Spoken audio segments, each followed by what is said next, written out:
It's the last weekend of tournaments before another soft ladder reset, and honestly, I'm probably going to keep things short and sweet. The reality is that the tournament meta has changed very little from week 1 onward, and here at the end, things remain more or less the same. If you've watched previous tournament Tacticians, then you have a very good grasp on what you're going to see this weekend. So, since there are not any major new decks to break down, I'm just going to get right into the lineups. Now, there are quite a few tournaments going on this weekend. We have the Good Day Maverick tournament, we have the Online League Series, and we have BR Fest. The first two are Regionlocked Conquest. The BR Fest is unified, which is to say a card-locked Conquest tournament rather than region-locked. These formats don't look that different, but there are some key differences I'll highlight for you a little bit later.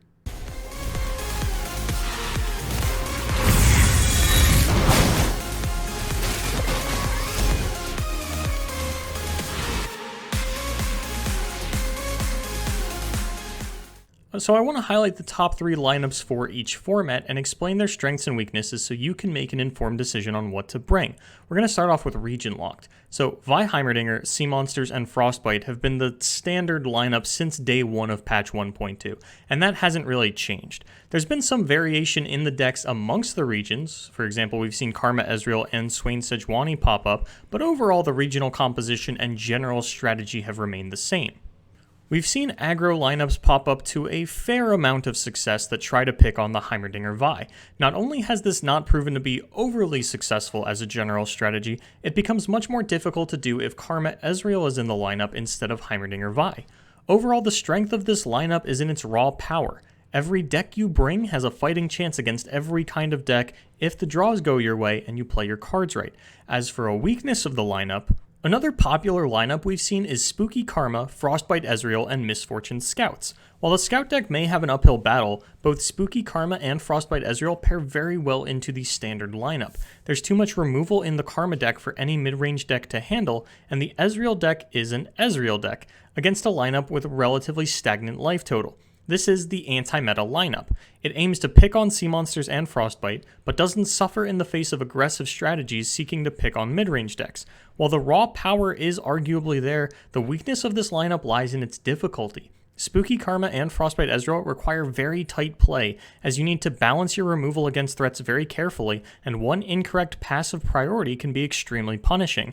And Frostbite Ezreal generally doesn't have the same one-shot potential as Karma Ezreal, and offers no protection for the Prodigal Explorer, making it one of the harder Ezreal decks to play. And finally, we have the aggro lineups generally seeking to pick on Heimer Vi, but can of course beat out the other decks in the standard lineup if they stumble on their early game.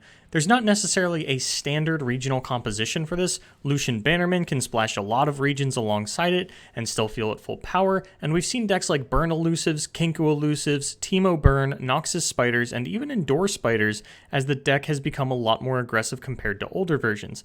In recent memory, we always see Endure alongside some kind of Lucian deck, and then it's really up to you if you want to round out your lineup with another aggro deck, or throw in Heimer Vi to try and get that free ban out of your opponent.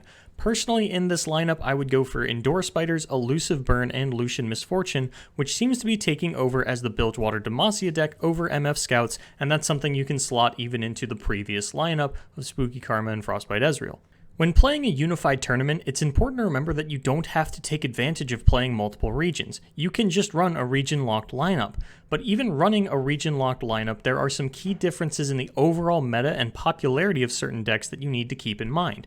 Number 1 is the popularity of Endure Spiders and Pilfer, as they just run a splash of Freljord, making them much less of a lineup commitment than they would be in region-locked. And second is the popularity of aggro itself. I suspect this is because Pilfer is one of the most popular decks in the format and doesn't handle aggro well due to its severe lack of removal. But let's get into the lineups. The most popular lineup for unified events is Heimer Vi, Endure Spiders, and Pilfer. Endure and Pilfer are very powerful decks that take large lineup commitments in Region Locked, but fit together nicely here.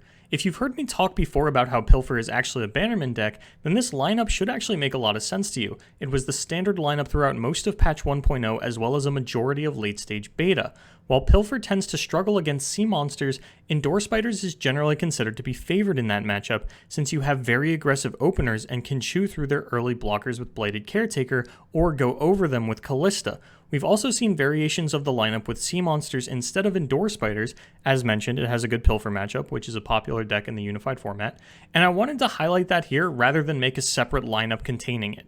Now, I'm not going to lie to you, the unified lineups are a little more improvised on my end. There's not a lot of data on the format yet, the tournaments have generally been smaller, and the lineups have been very personalized, which is another way of saying all over the place. This is good and bad for you. Innovation and personalization are rewarded, but preparation is harder. I did mention that aggro was more prevalent in this format, and there's no aggro deck seeing significant play over any other, so instead I have a vague outline of a lineup.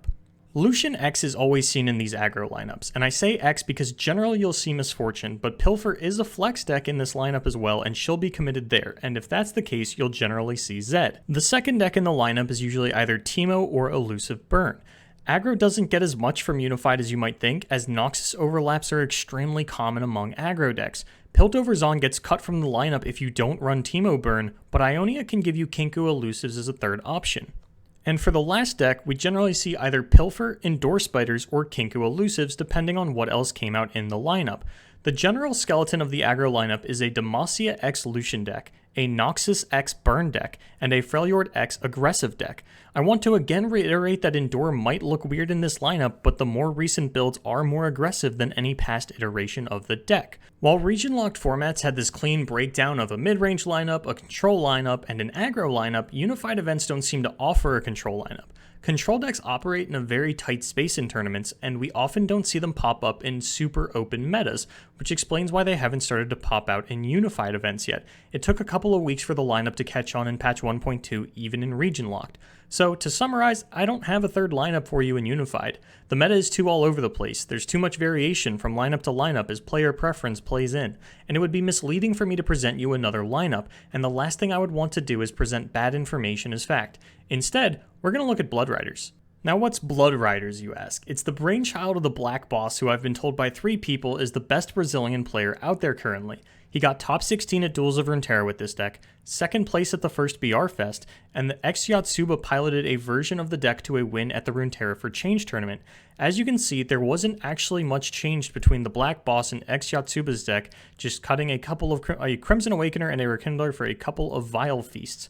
And with this being the last weekend of these kinds of events, with the deck consistently doing well in unified events despite being in a region-locked lineup, we'll have to keep an eye out for anyone looking to repeat the success of this deck, which is consistently paired alongside Heimervai and Pilfer. And that is actually going to do it for me this week on Tournament Tactician. My name is Boulevard. Thank you all so much for coming out and watching. I hope this helped you. As I had mentioned, there was not a lot of region-locked events last weekend. The unified results that we did get were a little all over the place, but the meta has been pretty easy to track for the duration of patch 1.2, and I'm excited to see what we get in patch 1.4. Until next time, my name is Boulevard. Good luck this weekend, guys.